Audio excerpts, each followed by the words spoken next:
কথায় মিথ্যা, সবার সাথে মিথ্যা, তার জীবনটা মিথ্যার উপরে।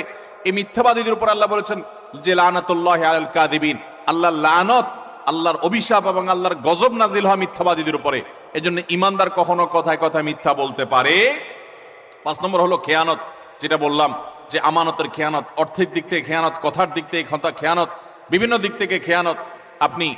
আপনি কারোর কোনো কিছু নকল করলেন। ফেসবুকে আজকাল যে খেয়ানত হয় সেটা হলো একজনের লেখা কপি করে এনে আপনার ওয়ালে সুন্দর করে পোস্ট করে দিলেন, সবাই আপনাকে বাহবা দিল, ভাই মাশাআল্লাহ আপনি তো সুন্দর লেখেন, দেখা যায় আসলে আপনি এটা চুরি করে আনছেন আরেকজনেরটা।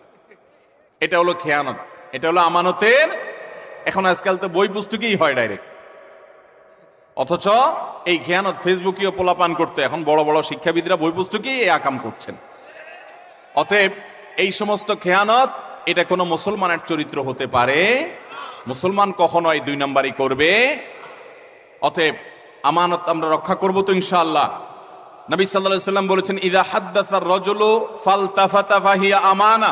তোমার সাথে কেউ কথা বলেছে, কথা বলার পর সে সেখান থেকে সরে গেছে, সাথে সাথে ওই কথাটা তোমার কাছে আল্লাহর পক্ষ থেকে আমানত হয়ে গেছে। এই আমানত রক্ষা করার চেষ্টা করব তো ইনশাআল্লাহ। আপনার কাছে কেউ এখান থেকে কোনো কথা বলেছে, আপনার কাছে হোয়াটসঅ্যাপে একটা মেসেজ পাঠাইছে, কয়দিন পর পরই দেখবেন ফেসবুকে প্রায় সময় দেখবেন যে স্ক্রিনশট আউট হয়ে গেছে, হয় কি হয় না? স্ক্রিনশট কি হয়ে গেছে? এটা প্রচার হয়ে গেছে। আপনার সাথে এখান থেকেও আলাপ করেছে, আপনি তার কোনো দুর্বল দিক পাইছেন, কোনো কারণে শত্রুতা উদ্ধার করা দরকার, আপনার সাথে সে একান্তের আলাপচারী থাকে, আপনি ফেসবুকে প্রচার করে দিলেন। এটা আমানতের খেয়ানত, এটা মানুষের প্রাইভেসি লঙ্ঘন। ইসলাম মানুষের প্রাইভেসিকে এত গুরুত্ব দেয় যে কেউ যদি কারোর বাড়িতে